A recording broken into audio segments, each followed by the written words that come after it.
high above the tired roofs and leaning chimneys of Brackenford, where the smoke from the mill stacks clings to the air like a second sky. The dark bulk of St. Claret's Seminary stands watch, a fortress of weather-blackened stone that seems older than the hill it rests on.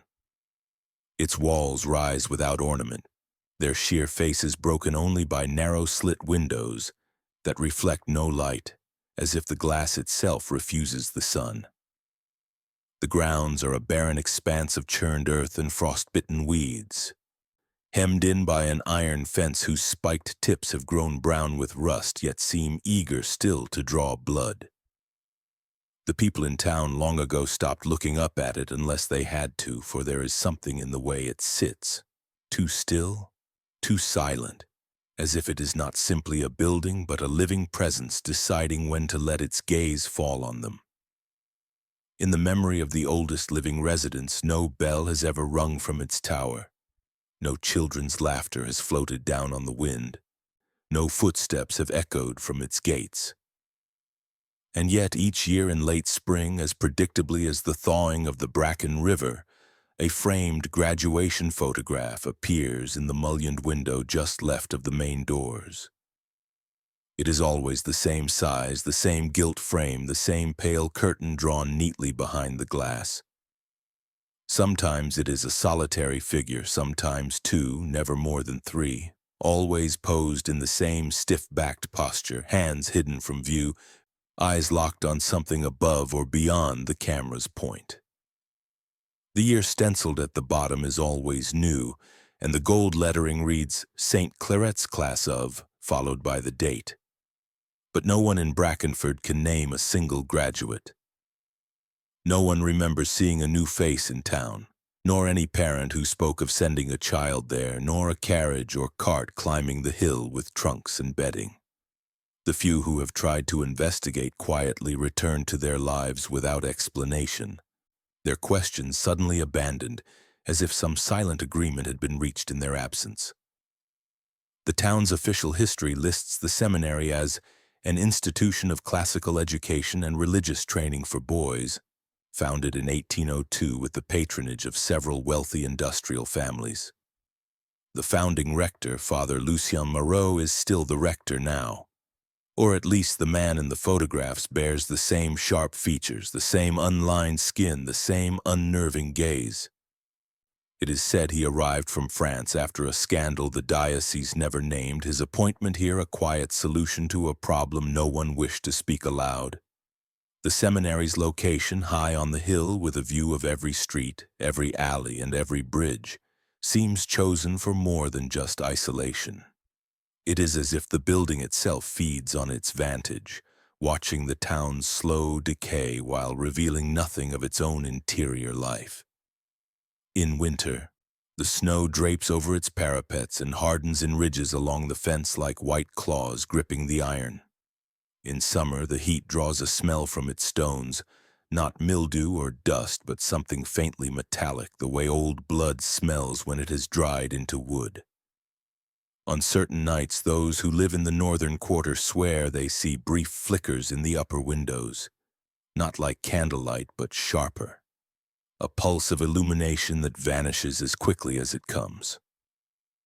Some think it is the moon catching the glass. Others claim it is the work of students burning the midnight oil. But in a town where no student has ever been seen, those explanations feel thin. The seminary's 33rd annual commencement in 1835 is marked by a photograph more unsettling than most. A boy of perhaps 12, his hair combed with meticulous care, his mouth set in a line that is neither smile nor frown. Behind him stands the familiar figure of Moreau, his gloved hand resting lightly on the child's shoulder, both of them looking not into the lens but slightly upward, as if waiting for something just above them to speak. The photograph appears in the window one morning without any sign of how it was placed there, and the people of Brackenford, as always, do not speak of it in public. Yet in private, some keep count, noting that 33 years have passed and 33 photographs have been displayed never more than a day late, never explained, never removed until the next spring. And though no one can prove it, there is a superstition whispered from parent to child that each photograph marks a debt the town can never repay, and that somewhere inside that fortress of stone, debts are settled in ways that the living could not bear to witness. The courthouse fire began as a small crackle in the rafters, a burst of dry timber giving way to heat after years of neglect. By dawn, the flames had eaten half the roof and spat blackened ash across the town square, scattering charred scraps of paper like diseased snow. It was in the soggy wreckage of the record room that Evelyn Ray, the town's archivist, found the ledgers. They were bound in calfskin gone soft with water, their corners curling like dried leaves. Most were ruined. Ink bled into oblivion, words erased into clouds of blue-gray. But 4 volumes had survived in part, their pages stiff with smoke and soot. Each bore the crest of St. Claret's Seminary in faded gold leaf. She carried them to her small workroom above the post office, where the smell of scorched wood clung to her hair and clothes. The first pages were what one might expect, lists of names, dates of birth, and the dates of enrollment. But there was no mention of courses, grades, or even addresses. Instead, in the final column, there appeared a single Roman numeral beside each name. Some were marked I, others 9, a few third. There was no legend, no explanation. At first, Evelyn thought them arbitrary, perhaps class numbers or dormitory assignments, but the pattern was too deliberate. No numeral appeared twice in a row, and each year's intake totaled exactly 13 names. She traced her finger down the entries, feeling the faint embossing of the quill strokes, and began to notice something else. Many surnames were familiar, drawn from families that had lived in Brackenford for generations. Yet when she cross-referenced them with the town census, these children simply vanished after enrollment. There were no marriage records, no property deeds, no deaths officially recorded. They had been swallowed whole by the seminary's hill. One name stopped her hand. Samuel R. Fell, age 11, enrolled in 1814, marked with the numeral Turithin. She remembered an old woman in the market who still spoke of her younger brother who went away to study and never returned. At the time, Evelyn had thought it one of those half-true family legends. Now the ledger made it something else, a fact with ink beneath it. She turned to the second volume and found the pattern stretched back decades.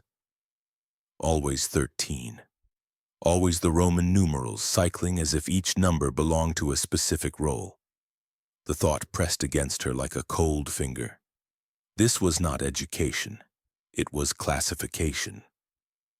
Some system known only to the one who had drawn it up. As she worked through the brittle pages, she began to notice faint indentations that did not match the handwriting of the entries.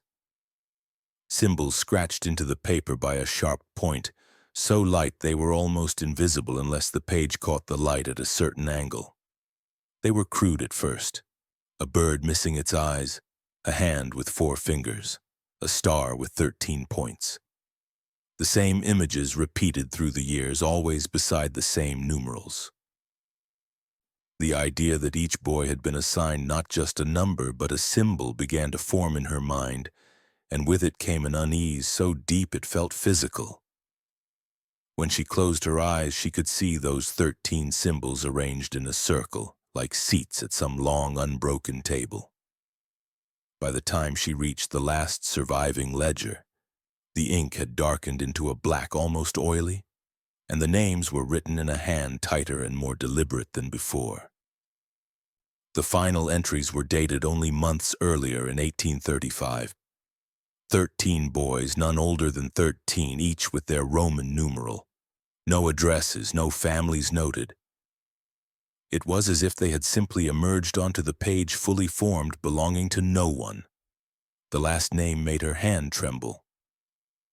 Joseph Ray marked Tamulins. Her own bloodline, her own cousin's boy whom she had been told died of fever in the spring. Yet here he was, alive in ink, conscripted into a system she could not yet name but could feel reaching through the decades with deliberate precision. The knowledge was a weight in her chest, pressing harder with every breath. Whatever St. Claret's was, it kept its own records, its own rules, its own count. And that count had nothing to do with teaching. It was choosing. It had been choosing for 33 years, and the hill had never once given back what it took. Father Lucien Moreau's name had been etched into the seminary's record since the day it opened in 1802, and yet in every surviving image, from the earliest painted miniature to the most recent graduation portrait, his face was untouched by time. The lines of his mouth had never deepened, the shape of his jaw never softened. His eyes, a pale, wintered blue, held the same calm weight, as if he had been carved into existence rather than born. In Brackenford, people said this without saying it, glancing at the hill when his name was mentioned, but never holding the thought long enough for it to grow. Some claimed he was simply blessed with strong health. Others whispered he had made bargains in the old country. In the few written accounts from the seminary's earliest years, he was described not as warm or inspiring, but as immaculate, a man who wasted no movement, who could hold a gaze so still and unblinking that it seemed to leave an afterimage in the mind. His past, such as anyone could uncover, began in Lille, France, where he had been ordained. The diocese archives noted only that he was relocated due to delicate matters not to be spoken of in correspondence. No one outside the church seemed to know what those matters were, but the tone of the single surviving letter about him suggested both urgency and relief at his removal. Moreau arrived in Brackenford with 2 trunks, a crate of books in Latin and Greek, and a locked iron-bound chest that he never allowed out of his quarters. The key to that chest was kept on a chain around his neck, visible only when the wind shifted his robes. No one else had touched it in 33 years. In the rare instances he appeared in town, Moreau's presence bent the space around him. Shopkeepers would lower their eyes as he passed, unsure if they were being blessed or inspected. Children found themselves compelled to fall silent. He spoke in a voice that was neither loud nor soft, but measured, as if each word had been weighed against an unseen ledger before leaving his lips. Some priests in nearby parishes privately admitted to avoiding him, unnerved by the way he seemed to anticipate what they would say before they said it, as though their thoughts were already laid bare before him.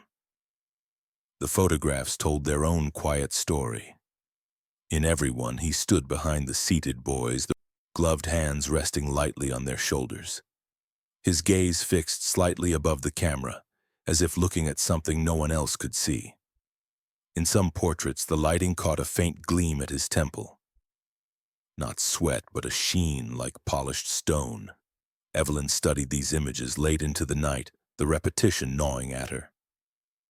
The boys changed each year, but Moreau did not. His posture, the angle of his head, even the set of his mouth remained identical, as if the photographer had posed him from a template. One detail returned to her again and again. In the earliest painting from 1803, Moreau's hand rested on the shoulder of a boy marked I in the ledger. In 1816, it was a boy marked V. In 1831, it was Thortrid. The numerals changed, but the boy chosen for his touch always occupied a place of significance in the cycle Evelyn had begun to map. She could not yet see the full shape of it, but she felt its gravity pulling her in. The rector, whatever he was not simply an administrator of a school. He was a constant, an anchor around which the years themselves seemed to bend. And if his hand in the photographs was a mark of favor, or perhaps of selection, then the children beneath it had not been chosen for achievement. They had been claimed. The carpenter had been a young man then, barely 20 when he was summoned to St. Claret's for a commission unlike any he had taken before. It was 1819, and the rector himself had sent word through an intermediary, no visit to the gate, No audience in person, just a folded note sealed in black wax with the seminary crest. The task was to construct a table for the ceremonial dining hall in the lower quarters, a room the carpenter had never heard of despite knowing the building's exterior well. He was told to bring only his tools and no apprentice. Payment would be generous, but there was to be no discussion of the work outside the hill. When he arrived, he was led by a silent porter down a narrow, spiraling stair of cold stone. The air grew thick and metallic as they descended, until it felt as though he were walking into the lungs of something long dead. The hall itself was an elongated chamber lit by a single line of lamps fixed to the ceiling, their light casting a yellow, almost oily hue over the stone. It was not a refectory for eating, at least not in any common sense. There were no sideboards, no hearth, only a central trench in the floor where the table was to be placed. Moreau's written instructions were exact. The table would seat 13, each chair precisely spaced and aligned to face the center. The chairs themselves were unlike anything the carpenter had ever been asked to make.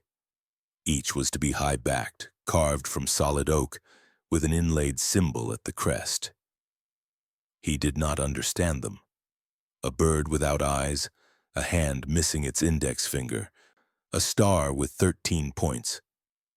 But they were copied from sketches provided by the rector, every detail measured to the inch. One chair, the 13th, had no inlay. Instead, Moreau's instructions demanded an iron restraint be fitted across the seat, bolted into the frame with a semicircular groove at the top of the backrest. The carpenter thought it might be for a headrest, though the measurement seemed too shallow for comfort.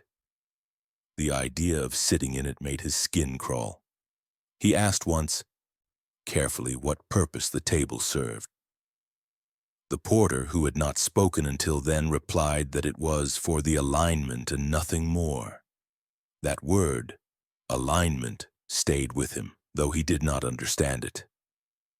He was instructed to finish the work in a single night, and as he labored, he felt the presence of someone watching from the shadows beyond the lamplight. No footsteps, no breath, just the certainty of eyes fixed on the back of his neck. By the time the chairs were complete, his hands ached from the cold and from gripping his tools too tightly.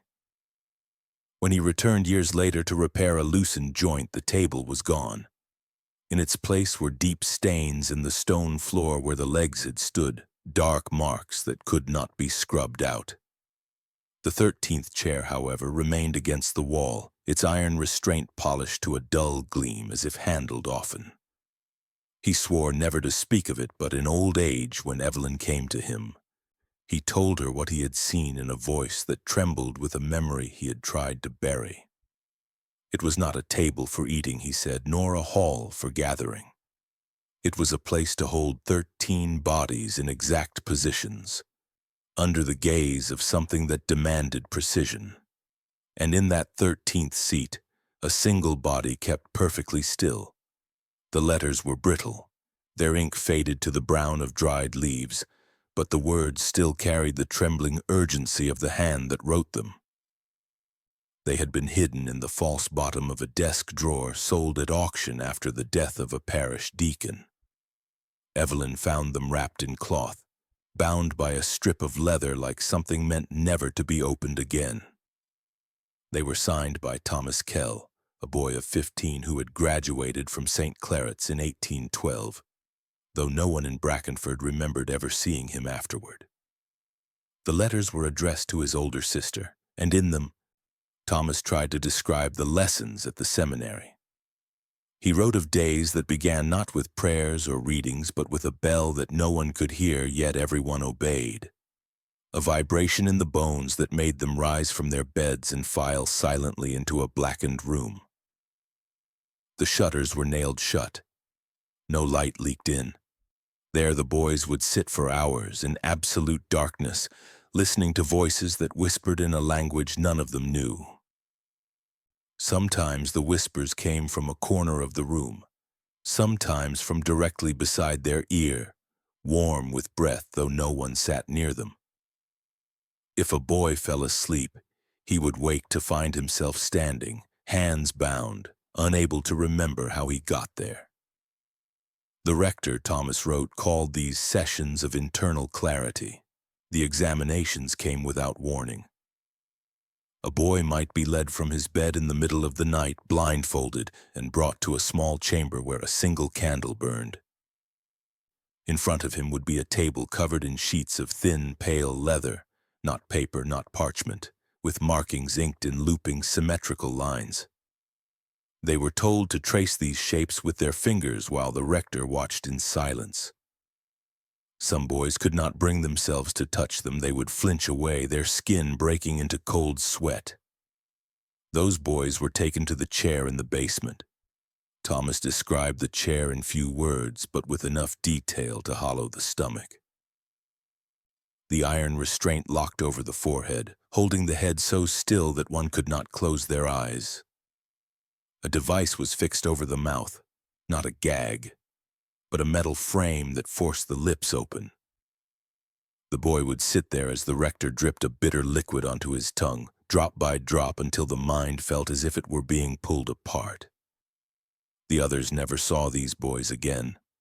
Those who passed the examinations were rewarded not with rest, but with more silence, more whispers in the dark. The lessons were not meant to teach facts or scripture, Thomas began to understand. They were meant to change the way the mind worked, to hollow out space for something else to enter. He wrote that some of the older boys began speaking in the unknown language, even in their sleep, their voices eerily synchronized, syllables falling in perfect rhythm. Once he awoke to find 3 of them standing beside his bed, eyes open but unseeing, their mouths moving in harmony as if reciting from the same invisible page. In his final letter, Thomas confessed that he had begun to understand fragments of the language, not as translations but as sensations. The taste of ash when one word was spoken, the pressure in the skull when another was heard. He feared that soon he would no longer be able to write to his sister at all. His last line was a plea. "If this letter finds you, do not send them another son. They do not learn here. They become." The portraits were the first thing Evelyn examined in person, though she had seen copies in the town's scattered archives. Up close, they were stranger, heavier, not mere likenesses, but something that seemed to breathe faintly in the stillness of the seminary's shuttered halls. She found them stacked in a locked storeroom that smelled faintly of melted wax and something sweet that turned the stomach. Dust lay thick over the frames, but the paintings themselves were preserved as if the air had never touched them. They were called graduation photographs in the ledgers, yet no camera had touched these faces. Each was an oil painting, painted in a style more suited to death masks than celebratory portraits. The boys were always dressed in the same stiff-collared black coat, hair combed with care, skin unnervingly pale. In every single portrait their eyes were closed, not in a natural blink, but in the serene, unnatural stillness of deep sleep. Some faces held the faintest trace of a smile, others looked almost mournful, but all shared the same curious detail. A faint track of hardened wax at the corners of their mouths, as if something had once been poured inside while the lips were still warm. Under candlelight, Evelyn noticed another detail that the flicker of flame made impossible to ignore. The texture of the skin in the paintings was not quite paint at all. It had a slight translucence, a quality that seemed to absorb light rather than reflect it, like flesh rendered in pigment. Her fingers hovered just above one cheek in a portrait from 1822, feeling a strange coolness in the air between them. It made her think of a corpse that had only just lost its heat. One portrait stood apart from the rest, shoved to the back of the stack as if hidden. It had been slashed across the mouth, the tear in the canvas revealing a strange underlayer, not blank linen, but another painting beneath. Evelyn could see the curve of a jaw, lips parted slightly, teeth faintly bared as if in mid-breath. Whoever had painted the top layer had done so directly over an earlier image, covering it like a shroud. She could just make out the glint of something between the lips in that hidden layer. Perhaps metal, perhaps bone. It was then she realized the paintings followed no logical timeline. The earliest date, 1803, depicted a boy whose features matched one from a ledger entry 3 decades later. The same face reappeared again in an 1829 painting, subtly altered by age, or perhaps by whatever process was being carried out on these children. If these were post-mortem works, they were not of bodies as they had been in life, but as they had been made to be. Evelyn could not shake the thought that the portraits were not simply mementos but records, fixed proof of transformation. And in the hardened wax at their mouths, in the serenity of their sealed eyes, she saw something worse than death: acceptance. Whatever had been done to them, they had met its end with stillness, as if trained to welcome it. That was when she realized the frame in the front window each spring was not for the living to remember the dead. It was for the dead to remember the living, to watch year after year from behind glass, waiting for the next to join their ranks. The old man's voice shook, not from age alone, but from the memory pressing its weight against his ribs as he spoke. He had been a groundskeeper at St. Claret's for less than a year when he was ordered to assist with the commencement supper in the spring of 1811. He was not permitted inside the hall during the preparations, only told to stand by the service door until called. The night was windless, the air so still it seemed pressed down by the clouds, and in the basement corridors the lamps burned low, their flames quivering without draught.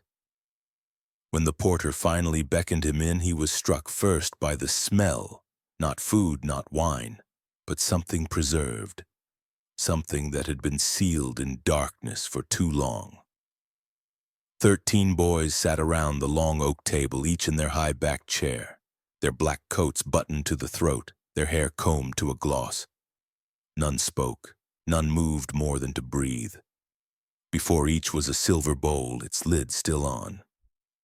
The rector stood at the head of the table, hands resting lightly on the 13th chair, the one with the iron restraint bolted to its frame. The groundskeeper noticed the boy in that chair was thinner than the rest, his wrists bound loosely to the arms, his head tilted just enough to reveal the metal arc pressing against his forehead. The rector began to speak in that other language, the one Thomas Kell had described in his letters, the one that seemed to vibrate in the chest as much as in the ear. The boy's eyes glazed slightly, their breathing falling into the same measured rhythm. At a pause in the chant, the lids of the bowls were lifted and the groundskeeper's stomach clenched. Inside each was a lump of pale tissue floating in a thick amber fluid. Some were smooth and round, others ridged and knotted, each about the size of a fist. They glistened under the lamplight in a way that made it impossible to think of them as anything but human, though not any organ he could name. The rector gestured, and the boys picked up their spoons. One by one, they took a single mouthful from their bowl. A few swallowed immediately, others trembled, their throats working in refusal. Those who hesitated too long were fixed with the rector's stare until they obeyed. But when the boy in the 13th chair turned his head away, the rector nodded to the porter. The iron restraint locked down fully, forcing the boy's gaze upward.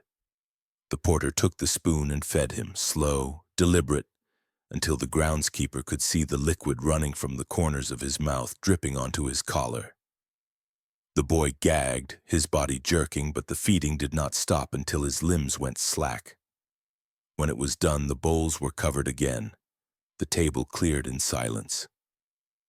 The rector spoke a final phrase in that language, and the boys rose together, their movements unnervingly synchronized. The one in the 13th chair did not rise at all. The porter wheeled the chair back toward the shadows beyond the lamplight, and the groundskeeper did not see him again. He told Evelyn that after that night he never set foot in the basement again, but the smell of that supper, that faint, sweet preserved scent, still rose in his throat whenever the wind carried air from the hill. And he knew, without being told, that what was consumed there was not meant to nourish the body. It was meant to feed something else entirely. The storm that revealed the crypt came without warning. A midsummer collapse of black clouds that burst over Brackenford in sheets so heavy the hill itself seemed to tremble. Lightning struck the chapel's bell tower, shattering its steeple and sending stone and timber crashing into the floor below. When the rain finally eased, the townsfolk who climbed the hill to assess the damage found more than ruin. Beneath the fractured flagstones of the nave yawned a jagged hole, a stairway curling down into a space no one had known existed. The air that rose from it was damp and stale, tinged with a faint sweetness that made those who breathed it feel faintly sick. By lantern light they descended. The stairs led to a narrow passage that widened suddenly into a low-ceilinged chamber. Along each wall stood a row of stone beds, 32 in total, each sized for a child. The stone was carved with careful symmetry, a hollow cavity at the head of each bed where a skull should have rested, but none held bone. Instead, every cavity cradled a glass jar sealed with wax so thick it formed a yellowed dome. Within the jars swam something preserved in cloudy liquid. Shapes difficult to name at first, soft and pale, their edges blurred by time. Some held what appeared to be fragments of jaw or palate, others thin, folded muscle like ribbons wound in spirals. One jar, however, had been broken, perhaps by the falling debris above. Its contents lay on the stone, remarkably intact despite decades underground. It was a human tongue, pinkish gray and marbled with fine blue veins. Across its surface, in ink that had bled but not faded, was tattooed the Roman numeral 20. The sight of it under the wavering lantern flame chilled Evelyn in a way the smell never could. The ledger had not been an abstract puzzle. The numbers were marks, each carved or burned or inked into flesh before that flesh was taken from the living. The jars were arranged in careful order, their numerals following the exact sequence Evelyn had traced through decades of ledger entries. The 13th position in each row was empty, the stone clean and unmarked, as though it had never been occupied. She wondered if the absence was deliberate, if the 13th belonged somewhere else entirely, somewhere even deeper, somewhere she had not yet been shown. The townsfolk who found the crypt did not linger. The air grew heavier the longer one stayed, pressing against the lungs until speech felt impossible. More than one man claimed to hear faint tapping from within the jars, though no one wanted to be the first to admit it aloud. By the following morning, the bishop's men had arrived, sealing the chapel with iron bars and posting guards at the hill's base. The official statement spoke of a burial chamber for early benefactors, but Evelyn knew better. She had seen the size of those stone beds, the tenderness of the preserved flesh, and the numbers that matched her ledgers too perfectly to be coincidence. These were not graves. They were a catalogue, and whatever had been taken from those children had been preserved with the kind of care reserved not for the dead, but for tools that were still needed. The name Isaac Penroy had surfaced in Evelyn's research like a thread snagged in cloth, one of the only students in the ledgers whose fate did not end in silence. His entry bore the numeral 7th, dated 1823, and unlike the others, there was no neat line drawn through his name. No completion mark, no formal note of death. Digging through town records, Evelyn found mention of a young man by that name who had appeared in the outer hamlets 2 years later, ragged and sickly, claiming to have escaped St. Claret's. He had refused to set foot in Brackenford again. She tracked his bloodline to a pair of great-grandchildren, farmers in their 70s, who still kept a wooden box of Isaac's belongings. Inside, wrapped in yellowed linen, was his journal, a thin, leather-bound book, its pages warped with age and a faint salt-like residue. Alongside it lay something stranger, a wax impression of a tongue, crudely made, with a burn mark pressed into the wax in the exact shape of the seminary's crest. The family said Isaac had carried the real mark in his mouth until the day he died.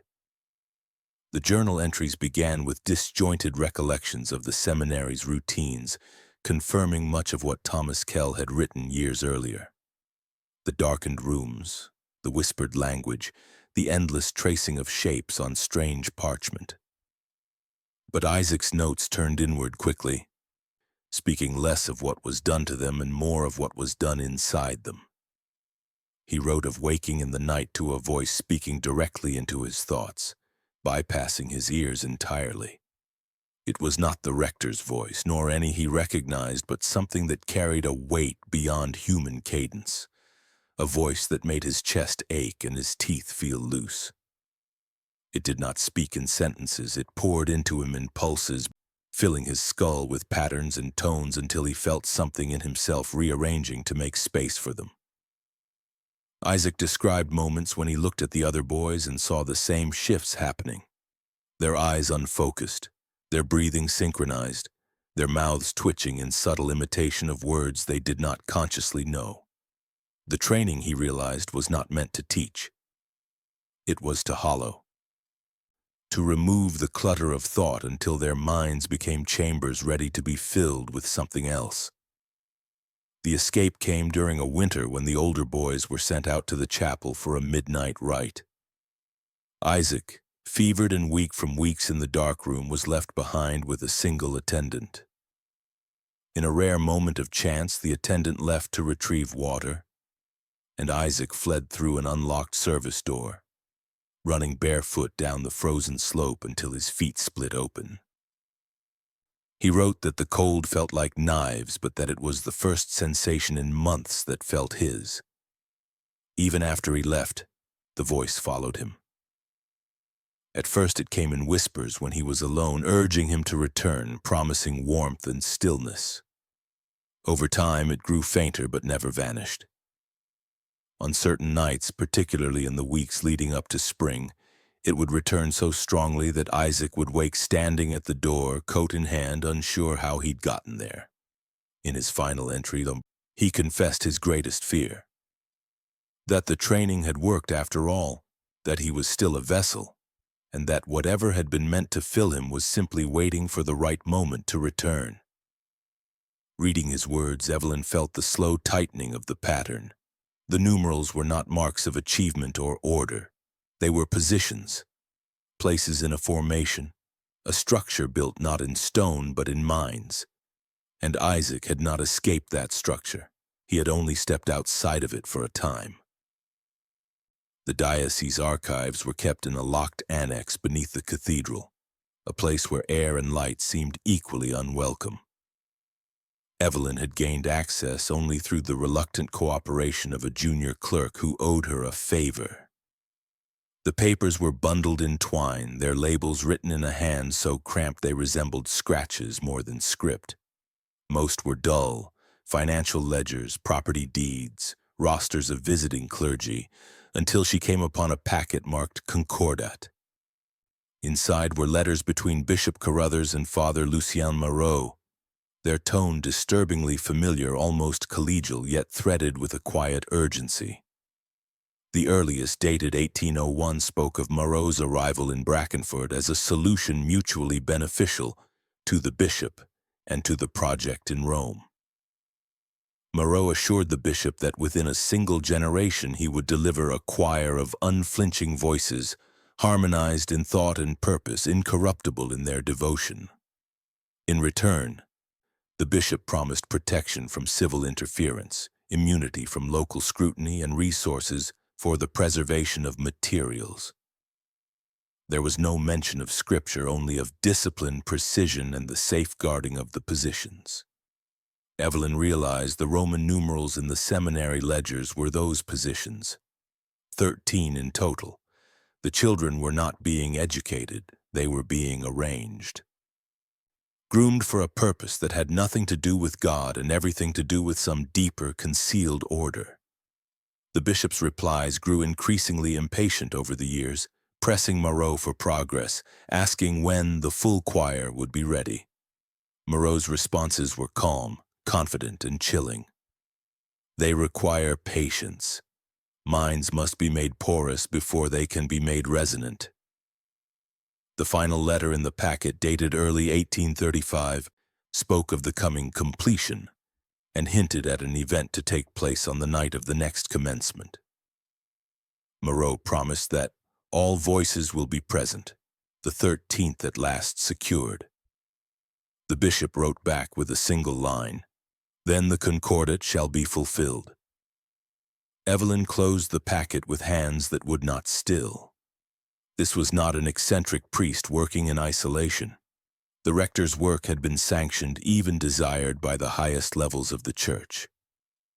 And the thing they were building, this choir, was not meant to be heard by the living. It was meant to be heard by something else entirely.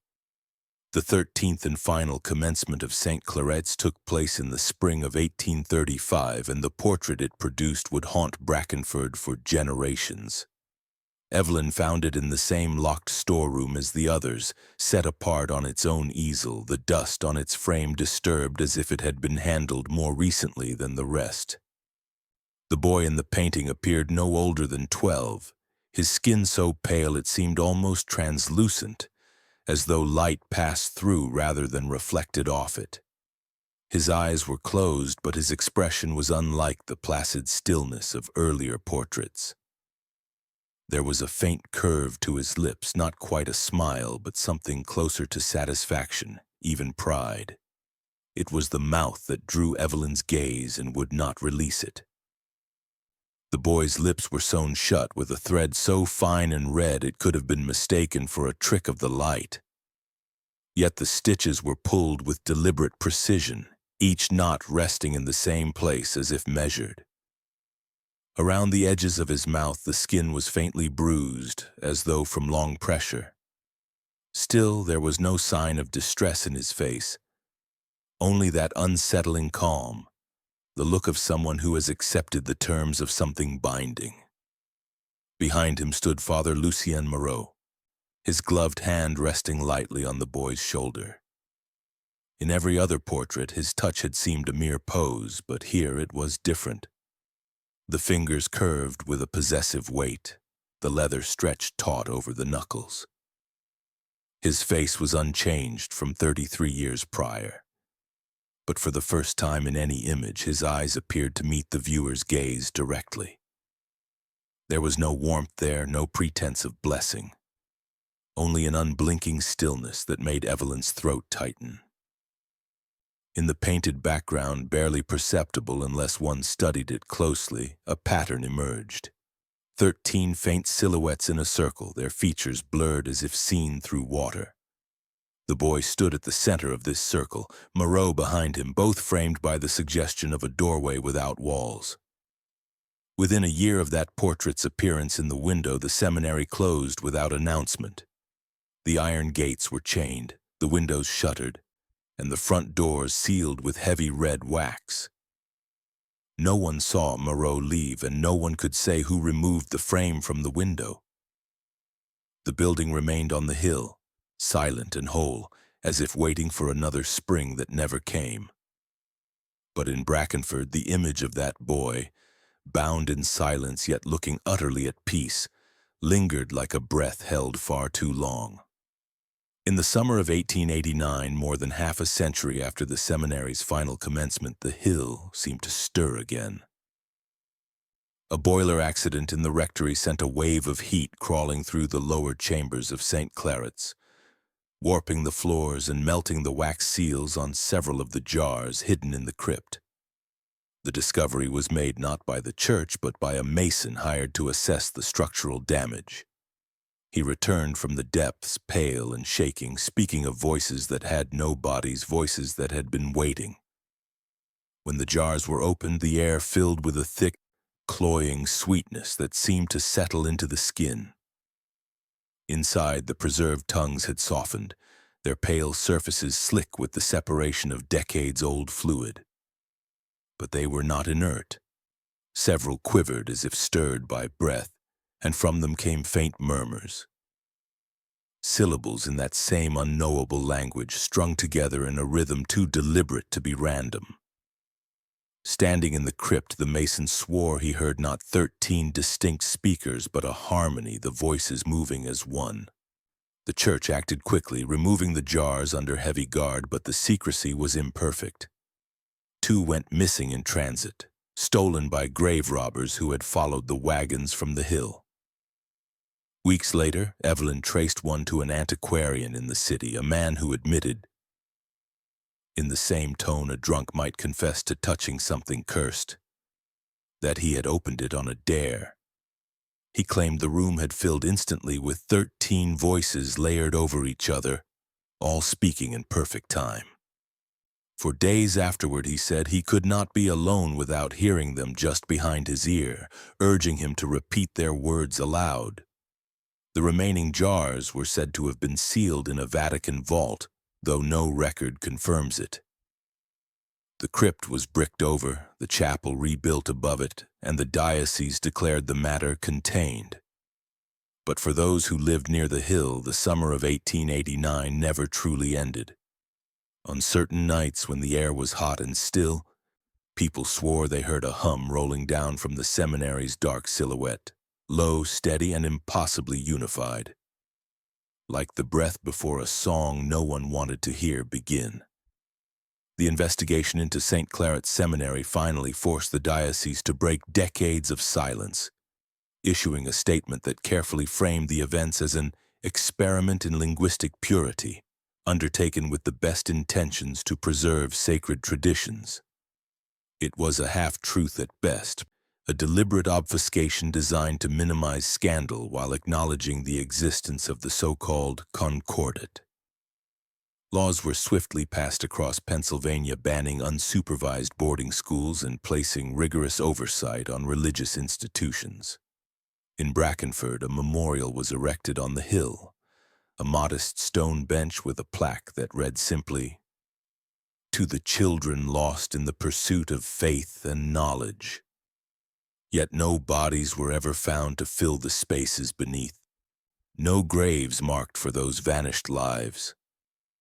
Evelyn stood before the memorial one cold spring morning, the air sharp enough to bite, her breath visible in small clouds. The faces in the portraits still haunted her mind. Children with eyes closed to the world, lips sealed in silence, transformed not by death but by something far darker. The truth was that the seminary had not been a place of learning but a machine for silencing, hollowing out the minds of boys until they became vessels for a purpose no one fully understood. The Roman numerals, the strange rituals, the preserved tongues, all parts of a system that made victims out of innocence, cloaked in the guise of piety. Evelyn often thought about the rector, Father Lucien Moreau, a man who wore time like a mask, who carried the weight of generations in his unchanging gaze. He embodied a chilling truth, that evil does not always shout or rage.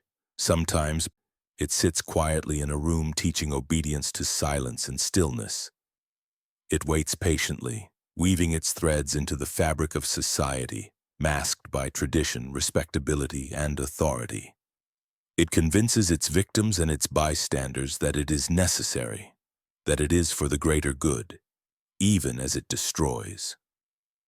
As the sun set behind the hill, casting long shadows over the town of Brackenford, Evelyn's voice echoed in the silence left by decades of unanswered questions. "What do you think?" she asked, her words lingering like a question posed in the dark. Could this happen again? Could the quiet evil, hidden behind masks of innocence, take root once more in the places we trust most? The wind stirred the trees around the memorial as if carrying the answer just out of reach, a whisper lost between the living and the dead. The investigation into St. Claret's Seminary finally forced the diocese to break decades of silence, issuing a statement that carefully framed the events as an experiment in linguistic purity, undertaken with the best intentions to preserve sacred traditions. It was a half-truth at best, a deliberate obfuscation designed to minimize scandal while acknowledging the existence of the so-called concordat. Laws were swiftly passed across Pennsylvania banning unsupervised boarding schools and placing rigorous oversight on religious institutions. In Brackenford, a memorial was erected on the hill, a modest stone bench with a plaque that read simply, "To the children lost in the pursuit of faith and knowledge." Yet no bodies were ever found to fill the spaces beneath, no graves marked for those vanished lives. Evelyn stood before the memorial one cold spring morning, the air sharp enough to bite, her breath visible in small clouds. The faces in the portrait still haunted her mind. Children with eyes closed to the world, lips sealed in silence, transformed not by death but by something far darker. The truth was that the seminary had not been a place of learning but a machine for silencing, hollowing out the minds of boys until they became vessels for a purpose no one fully understood. The Roman numerals, the strange rituals, the preserved tongues, all parts of a system that made victims out of innocence, cloaked in the guise of piety. Evelyn often thought about the rector, Father Lucien Moreau, a man who wore time like a mask, who carried the weight of generations in his unchanging gaze. He embodied a chilling truth, that evil does not always shout or rage. Sometimes it sits quietly in a room teaching obedience to silence and stillness. It waits patiently, weaving its threads into the fabric of society, masked by tradition, respectability, and authority. It convinces its victims and its bystanders that it is necessary, that it is for the greater good even as it destroys.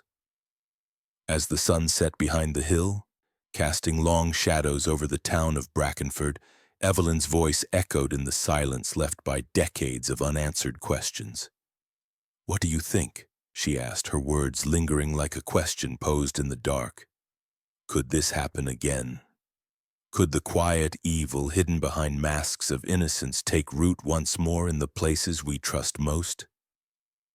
The wind stirred the trees around the memorial, as if carrying the answer just out of reach, a whisper lost between the living and the dead. The shadows cast by St. Claret's Seminary stretched long into the future, shaping not only the town of Brackenford but also the broader understanding of institutional evil.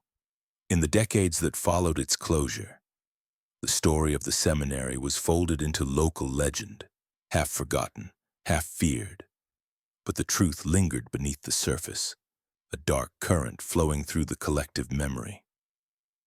The town's children grew up warned to avoid the hill, while the adults carried a weight of unspoken guilt, their silence as much a part of the legacy as the seminary itself. The official reforms passed in Pennsylvania after the discovery of the crypt and the release of the diocese's limited statements marked a turning point in how religious and educational institutions were regulated. Boarding schools, once shrouded in secrecy and immune from external oversight, were now subject to inspections, mandatory record-keeping, and limitations on their autonomy.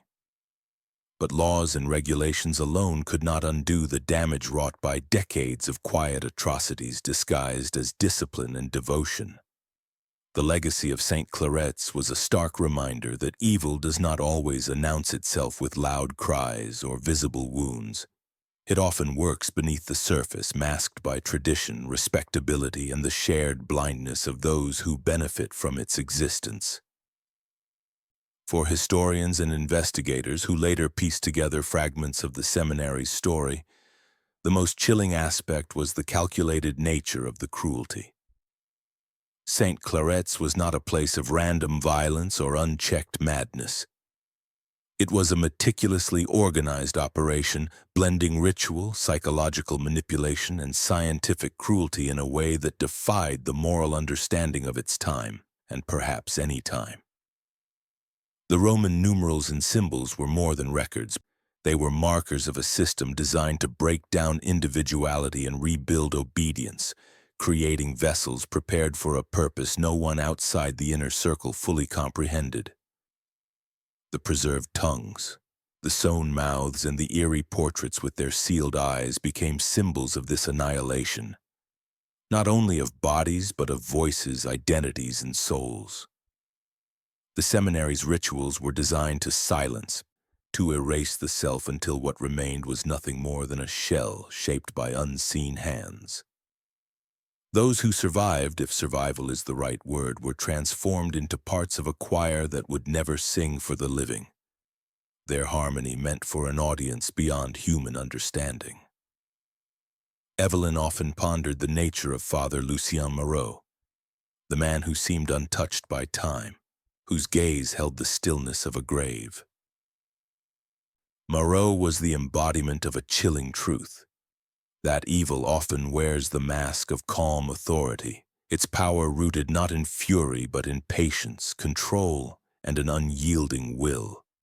He was a reminder that institutions can become vessels for darkness, especially when cloaked in faith and tradition, and that the most dangerous evils are those that operate quietly behind closed doors, within accepted structures.